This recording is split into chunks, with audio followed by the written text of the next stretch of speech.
Welcome everyone, and we're working on our strips and strings quilt, and I hope you have caught my two new videos on the two quilts I will be adding in this wild and free method of quilting for 2025. Out of the three quilts, I'm sure there's one that will interest most people who like to hand sew, slow stitch, hand quilt, whatever you want to call it. And they also like to work with scrappy fabric. So we are going to have such, I'm telling you, an adventurous time because each of these quilts is entirely different. And yet it's all going to be basically constructed in about the same way. So it doesn't require a sewing machine, doesn't require special fabrics, okay? You will need batting, you will need threads. I use a lot of embroidery floss. As you can see, all my stitching is done in embroidery floss. And so whatever you want to use is up to you. I also have a lot of scraps. If you don't have a lot of scraps, now would be a time to start getting them together. And I make a lot of suggestions along the way, and there are a lot of suggestions in the comments. So one lady just recently told me she bought a $5 rug at a store and took it apart and had beautiful scrappy fabric strips. And so, I had never thought about that. What a cool idea. But if you start at the first of the playlist for the quilt you want to make, all kinds of tips and tricks and process systems are in those. So you want to do that and not just jump in the middle, because it won't make a lot of sense to you that way. Okay, one lady just recently asked me, what do I do when my strip that I'm putting on is longer than the side over here? What I do is simply cut it.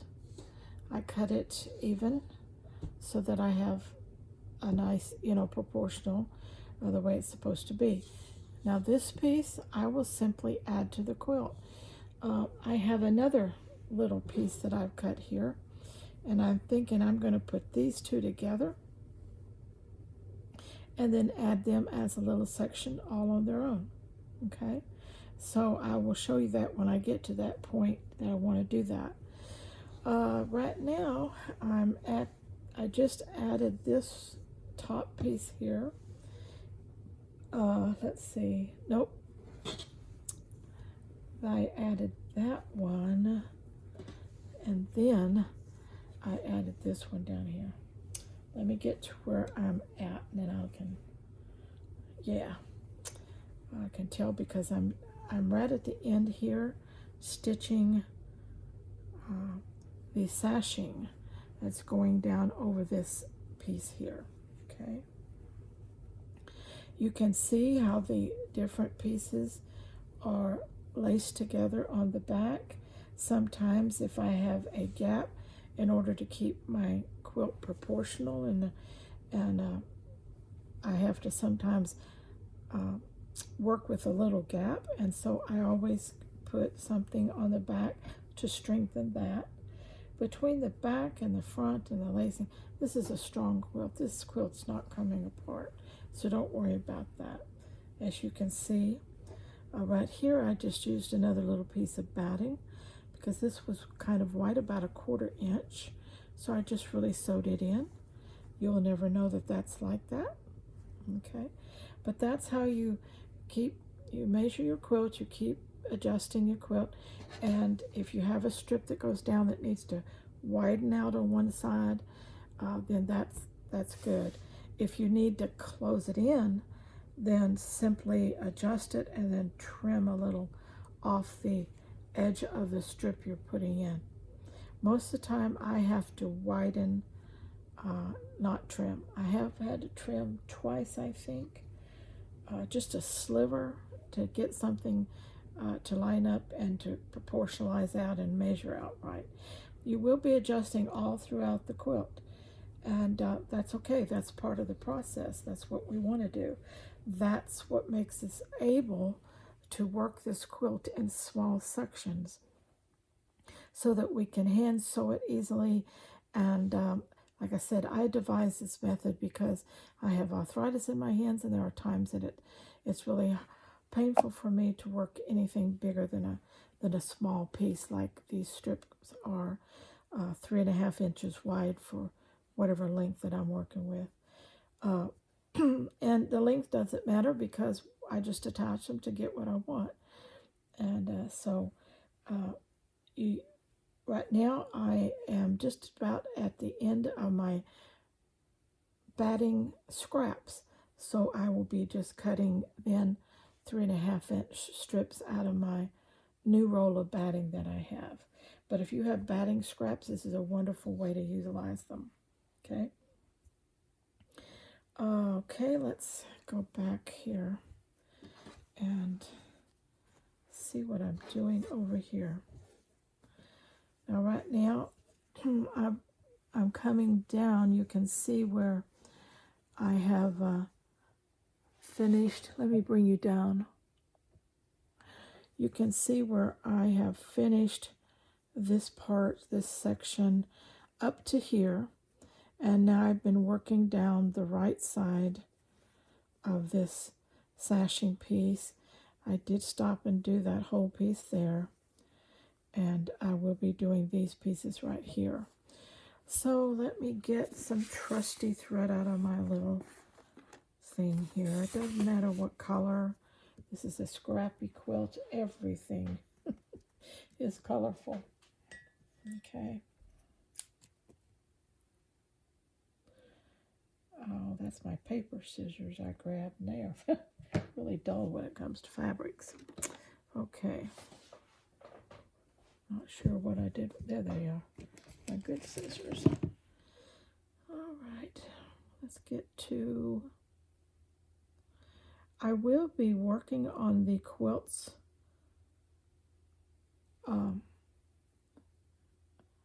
together throughout 2025. This one, of course, is a long way into this one. This one will not take too much longer to get this top finished, but I will be working them concurrently, making videos on each, so that whichever quilt that you want to start with or work on, you'll have some videos to help you get that process started.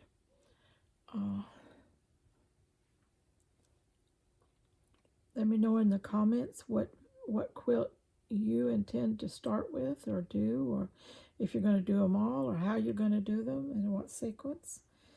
Of course, this Scrappy quilt already has, I believe, 8 videos for it. So it's well on its way with lots of information and how-tos and things in there. So we'll be looking forward to getting into these other quilts as we go. This is going to be 3 quilts to finish in 2025. But these are lap size quilts. My quilts are approximately 36 by 50 to 54. So they're not huge bed quilts. And I think that that's a reasonable project, is that we could do 3 of these in a year. But we'll see. Depending on what life throws us is what we can handle, right?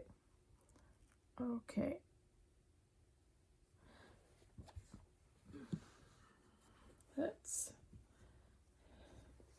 This quilt's getting big and it's oversizing my desk here. Let me turn it just a little. I don't know about you, but I gotta have a certain angle. I have a friend that can sew from one side no matter what, you know. I thought, I can't do that. I have to be a little more structured. Let me see, I'm going to go right down in here and do it this way, I think. And remember, this is Scrappy. There's nothing perfection about this. We want it done well, but we're not looking for perfection. Stitching is any size you want to make it. How many stitches, how close, so forth and so on, any way you want to do it. We are putting a lot of stitching into this particular quilt, so that is really making it super strong.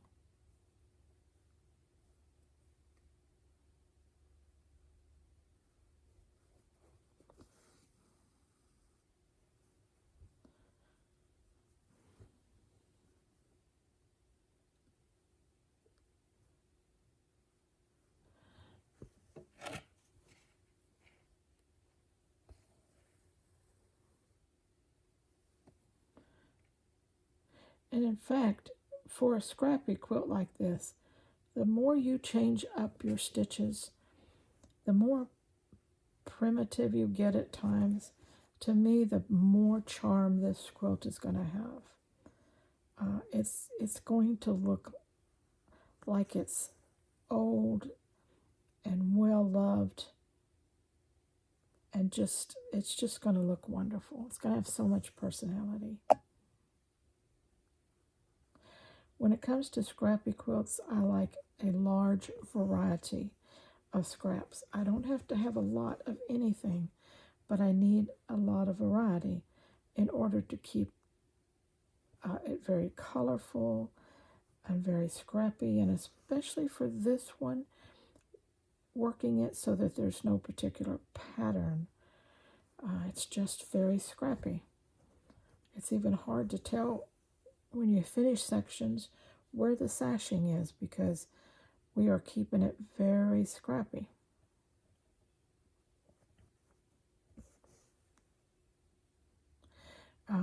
We're purposely breaking up the sashing with things like this. That keeps your line from just following a pattern. It's hard to catch the pattern of the sashing all the time because it's interrupted. And that's the look that I'm going for here.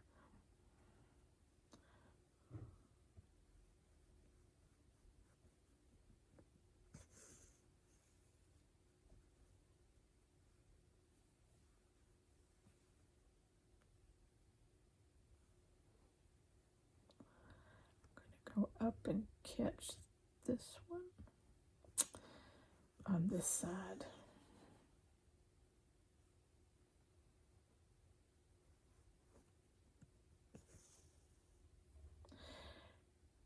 When you get through with a side, the long side, be sure to take a moment and really look at it.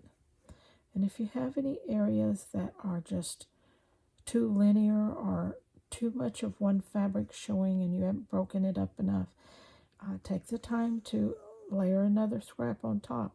Remember that you can put as many scraps on this as you want, and I'm always coming back and adding a scrap here and there to keep me from looking absolutely too linear.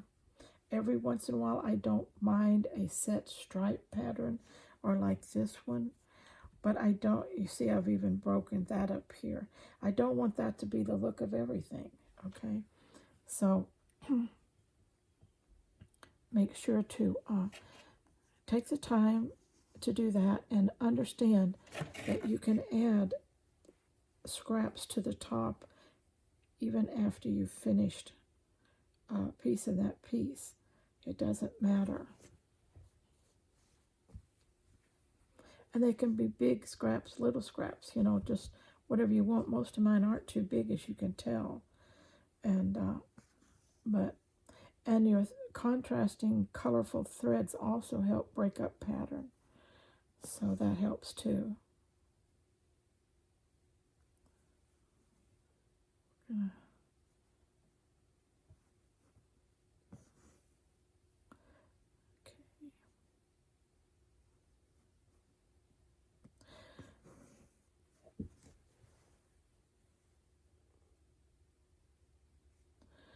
Sometimes I get questions and comments, and I can tell that the person hasn't gone to the playlist and started from the beginning.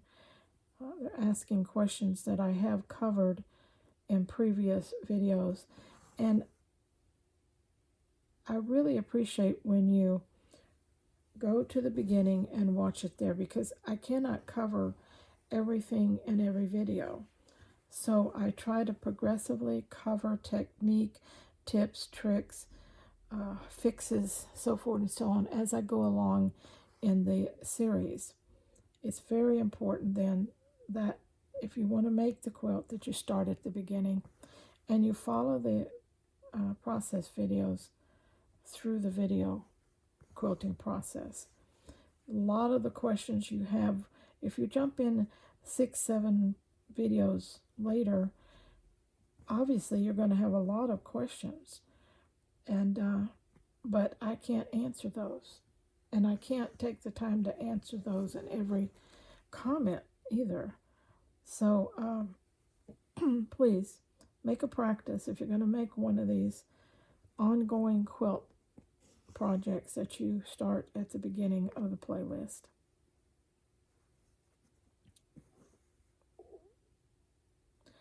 Now, these are great for beginners. They are wonderful for advanced quilters, because advanced quilters will have the confidence to adjust, tweak, adapt, embellish. They'll use the concept, but they'll just really make it their own. And that's great. But for a lot of beginners, this is a wonderful way to start. Just hand sew it, use scraps. You don't have a lot of money invested. You just have your time, and you're having a lot of fun in the process. Okay.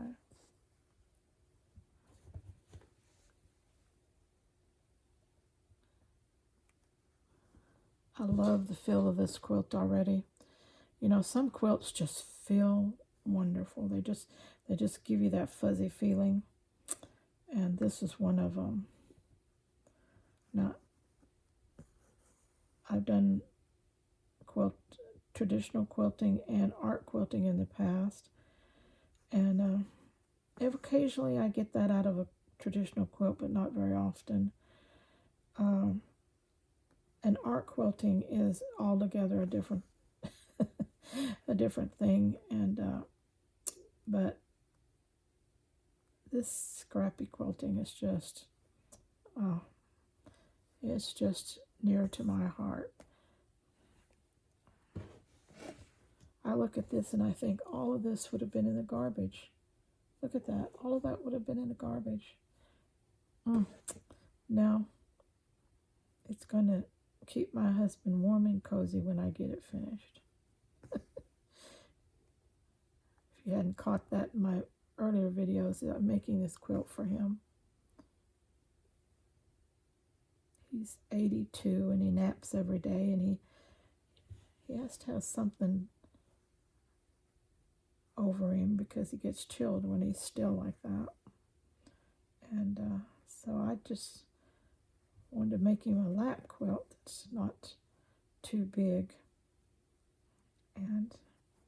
but just for him. And it's kind of like my Hugs and Stitches projects too. Every one of these stitches is a hug, and he'll know that how much hugs I want to give him by just looking at the back. If you can't find them on the front, look at the back. But pretty soon the back will be covered up. So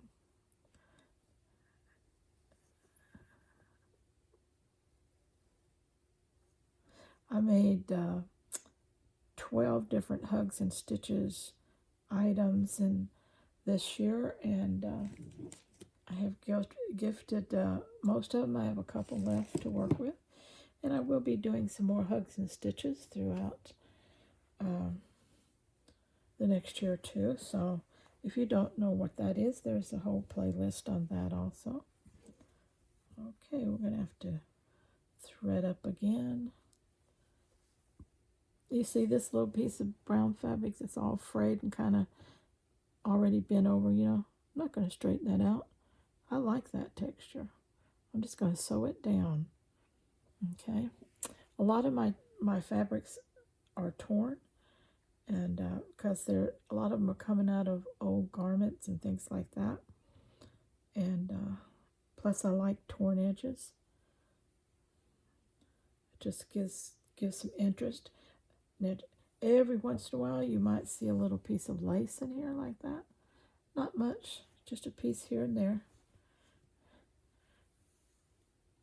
What that does when you throw something a little different, if someone's looking at your quilt, if someone's admiring your quilt, they never get tired because there's always something different jumping up at them. They're like, oh wow, I didn't expect that, you know.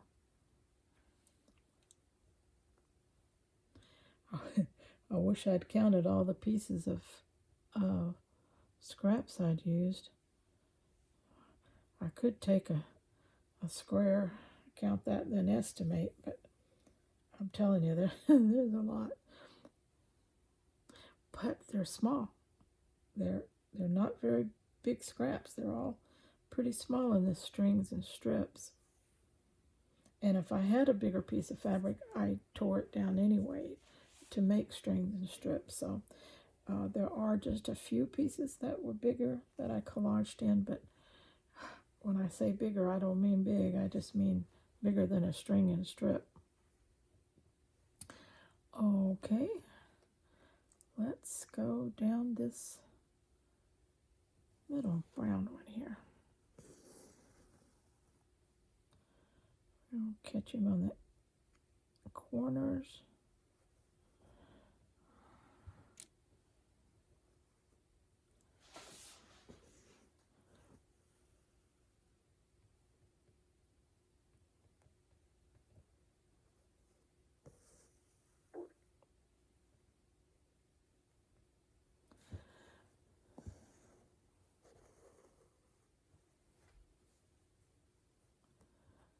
We're going to catch him up here.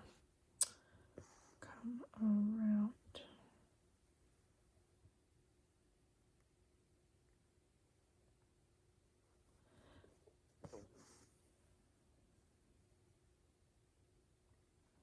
Get that outside.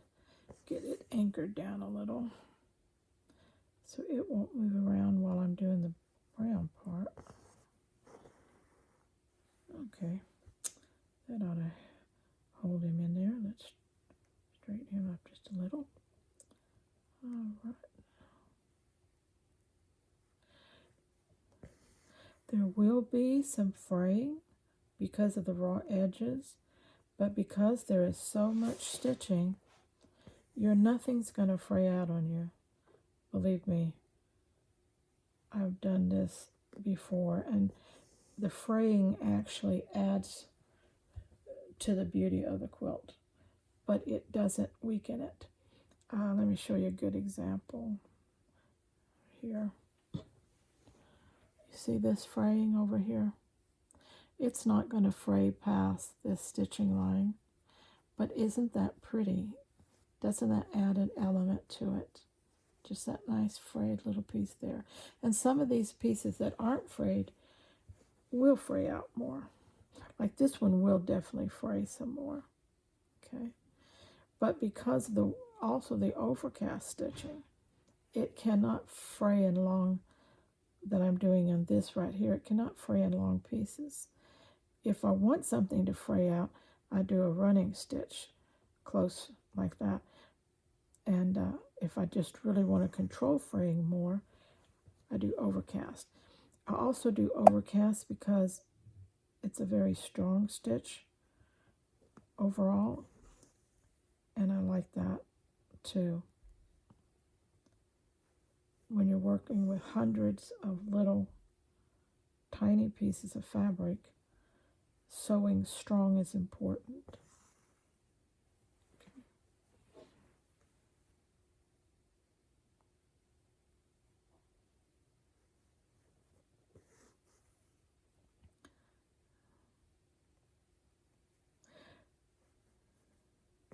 And you can see that the fabrics underneath have been sewn. The center part is going to be sewn. The outside is going to be sewn. There is lots of stitching So that is what's making this hold together really well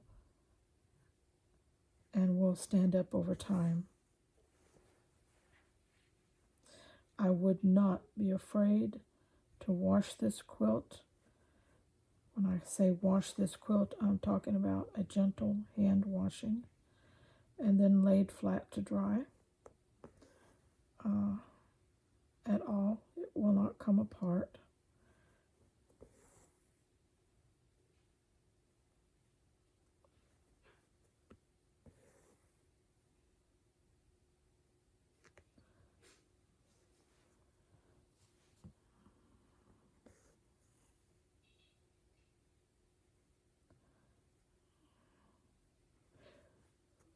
Okay, here.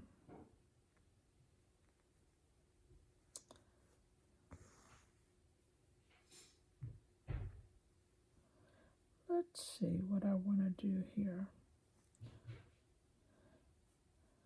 I'll just go ahead and come down this one.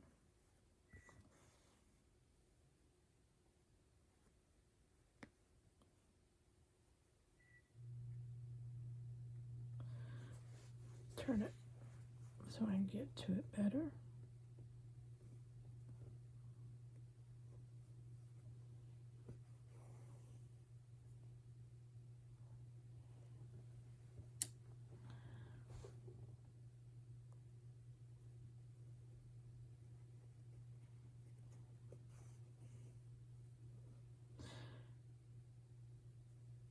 Wouldn't it be nice if we could all be together and sit around a big table and just, or better yet, have some comfortable chairs around a big fireplace, or sitting on a veranda in the summertime and just stitching our quilts together.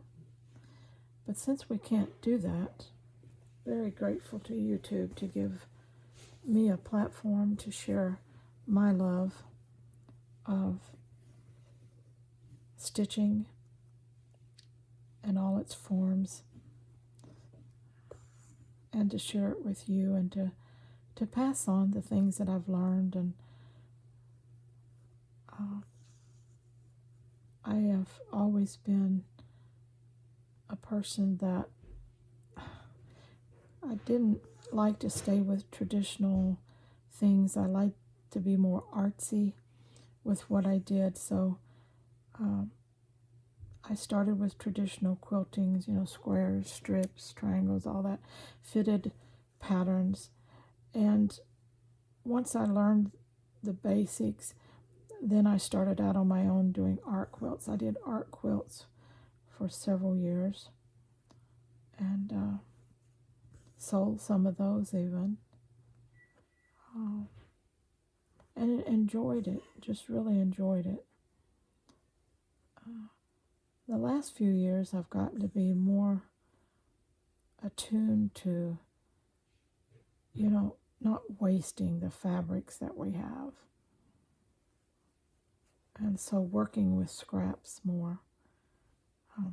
If you watch my channel, just about everything from junk journaling to slow stitching projects, everything is 99% worked with scraps. And I wanted to prove that scraps are beautiful. There's no reason to throw them away, no reason to waste them. If you don't like working with them, find somebody or make them available to somebody who does.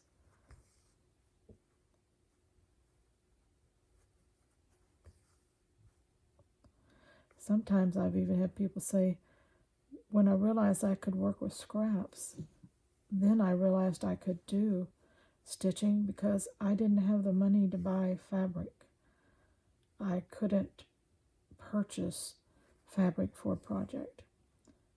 But I could find old clothing, sheets, pillowcases, towels, whatever. And so I could then do it that way. And I thought, isn't that wonderful? Isn't that wonderful?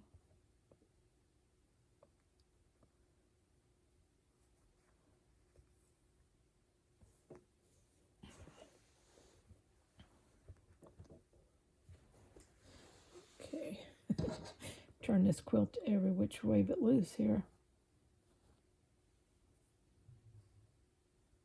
Even the threads I pull off go in my thread bucket, and so they don't get wasted either.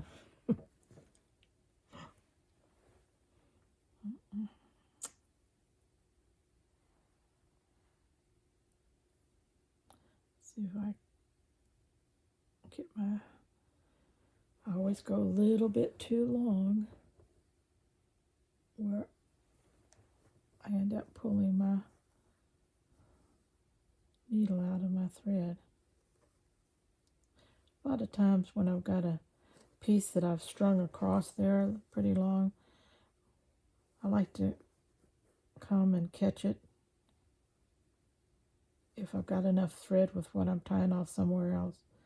I like to try to catch it. And if I do that 2 or 3 times, then it's going to be secured well. And if I don't get to catch it that way, then when I'm done, I go to the back. And if I've got some long pieces that are hanging out that just bothering me, I'm going to tack them down a couple places. They really don't matter because on this one, I'm going to put a second layer of batting and then a back piece of fabric, of course. So everything back here is going to be enclosed. It's not going to be pricked or caught or anything like that. Okay, where am I? Oh, there I am. Oh, good thing for the pen. It's hard to tell where you're working. Okay, I am down here. I think I have one more piece of this thread to go here, so let's grab that. I'm going to switch over here for a minute and show you again how I attach things from the batting side. Let's just lay this aside for a minute. It doesn't matter whether I'm attaching it to the main quilt or I'm attaching little pieces together. What matters is that it's just easy to do it. Now, if I have something like this that I can obviously see is smaller here than up here, I want to try, if I can, to even that out a little, okay? Doesn't have to be perfect, but we can even it out a little, which makes it line up better when we're putting it together. Okay, that's taking a ooch off. Okay, let's see how this one does.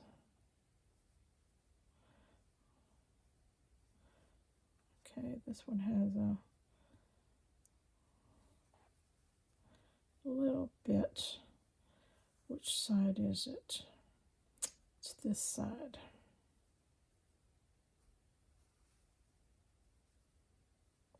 You just can eyeball it, and whichever one is bothering you, work with that one.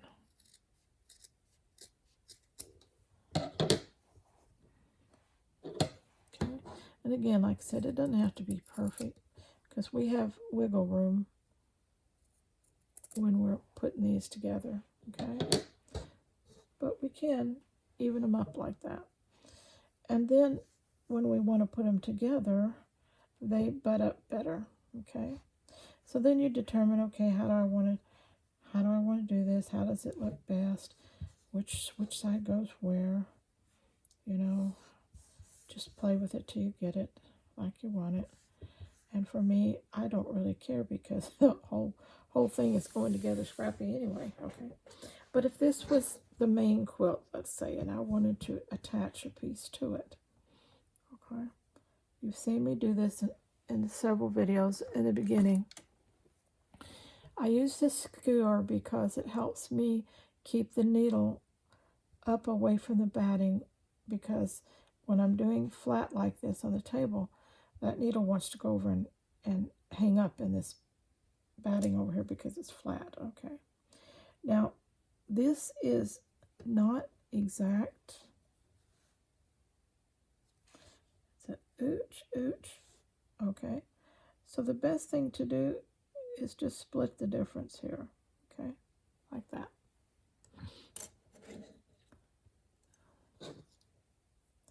Just take the thread that you're going to be using,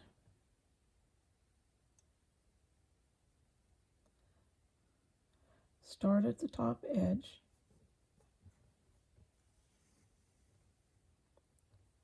don't pull it too tight, don't keep it too loose. Do it 2 or 3 times on the edge to make sure it's securely started. Usually twice is enough. Okay.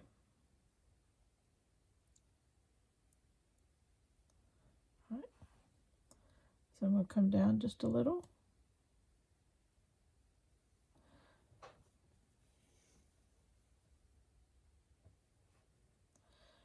I don't want it too tight because then I have a raised seam. I don't want a raised seam. I want a flat seam. I'm going to come down a little bit. And I'm trying to work just in the batting layer, not on the underneath layer of fabric. And just gently lace it together like that.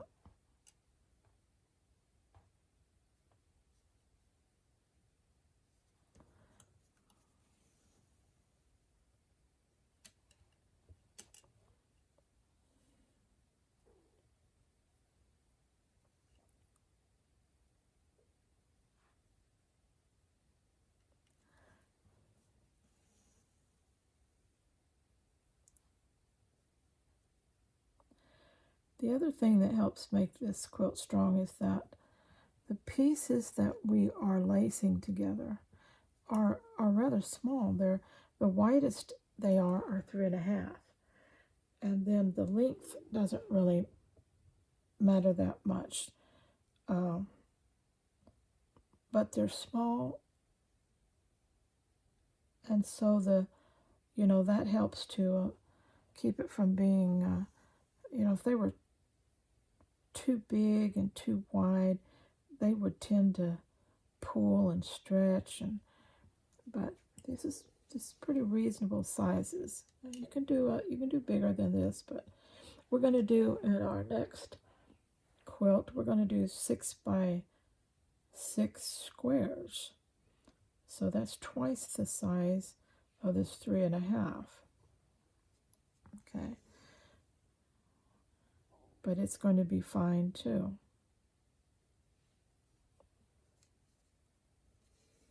See how nicely that just lays together, and it's totally flat.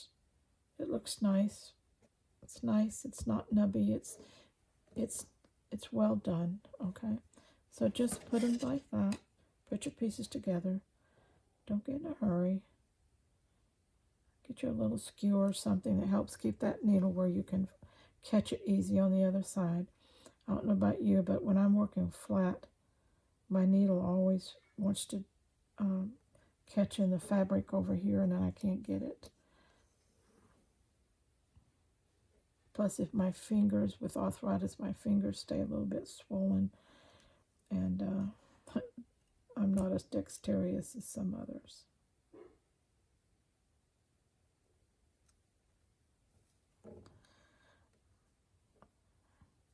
Again, you don't have to be perfect with your seams because, as you heard me say later, you can put a connecting section in, you can reinforce it, you can gap it or widen it out if you need to, you can add a plug, you can do a dart or split, and whatever you need to do, there's all kinds of ways to adjust this.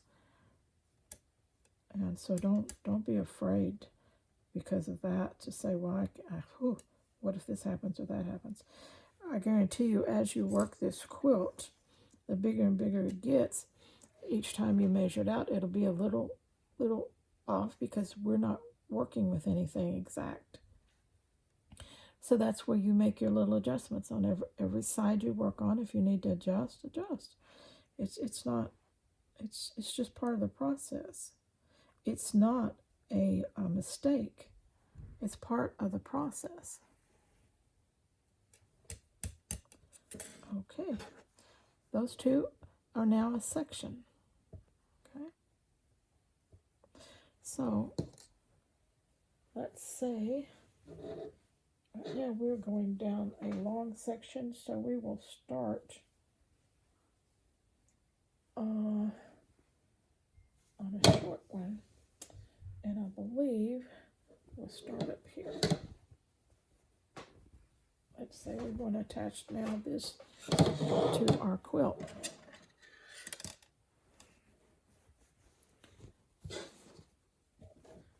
Okay. We got this little section. We're not going to waste it. We're going to use it. So we're going to attach it to our quilt.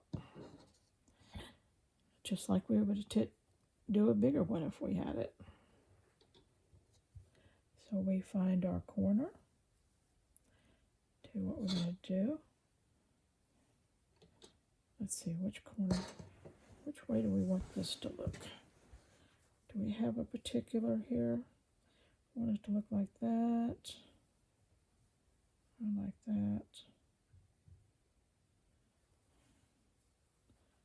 I kind of like that. Let's do it that way. If we do it this way, let me bring my thread over to that corner.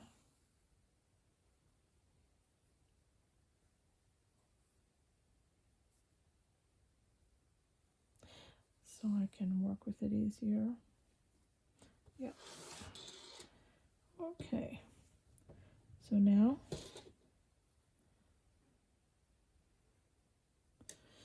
I need to turn this quilt.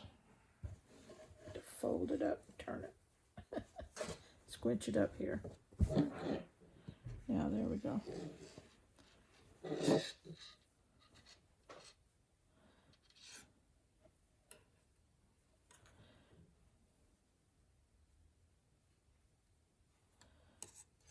Well, I got it at the wrong. Well, you know what? I don't care what it looks like. We're not even going to look. We're going to do it that way. Okay, so that's going to sit about like that. Looks like it's lining up pretty well there. Let's go over here and up and across.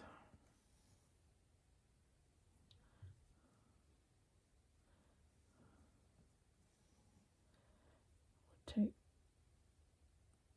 2 in this corner. We definitely don't want our corners to come askew. Okay. Then we'll start our process back.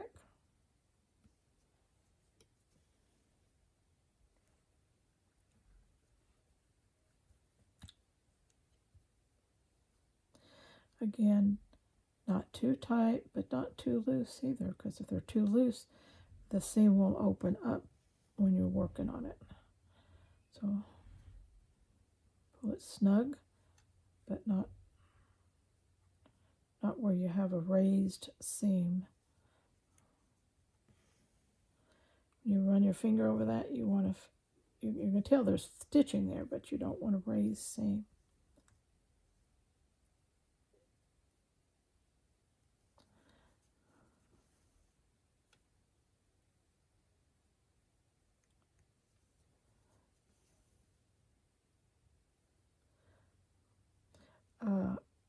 One lady told me that she reinforced every seam on the back, and so she's just a very methodical and person, and takes extra steps there. There's, again, there's nothing wrong with that. In my opinion, it's not necessary if you stitch it correctly, but if you feel better doing it that way, then yeah, do it.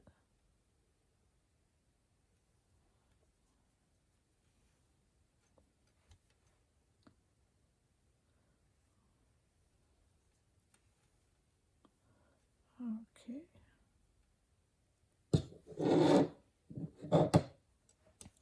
Now what you don't want to do is like when you see you're going to have a little gap here, you don't want to pull this down and force it in there, because then that takes your level off of here, okay?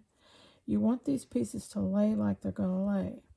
And if a gap occurs and it's bad enough that you need to reinforce, then we can lay something across this piece, sew it on both sides, and reinforce that gap area, okay?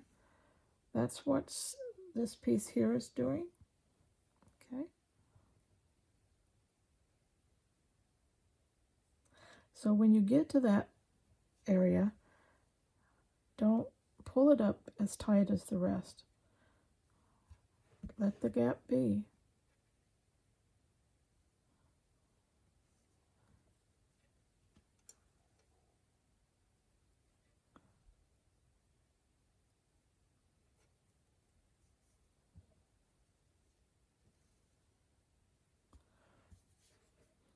Okay, now it looks like we've closed it, but if we put a little pressure on it, you can see how it opens, okay?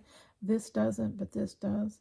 So that means that when we put the next one on, we can adjust it where it needs, it'll just adjust out really on its own. So we don't want to pull it any tighter than that. So let's just put another one in here. And also leave that to where it has enough room that it'll pull. It's not, it's just a sliver, but slivers added row after row make a difference. And pretty soon you got a quarter, then you got a ½ inch, and that's what you don't want. Okay, so that's why we adjust as we go.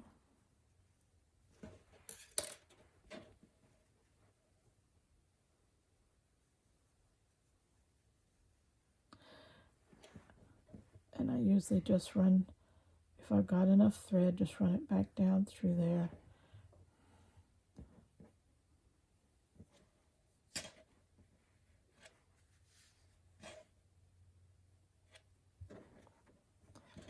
Making sure I don't pull too tight, that I've still got this play right here.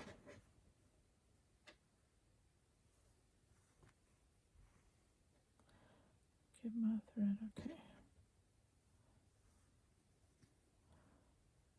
And we will make a little knot.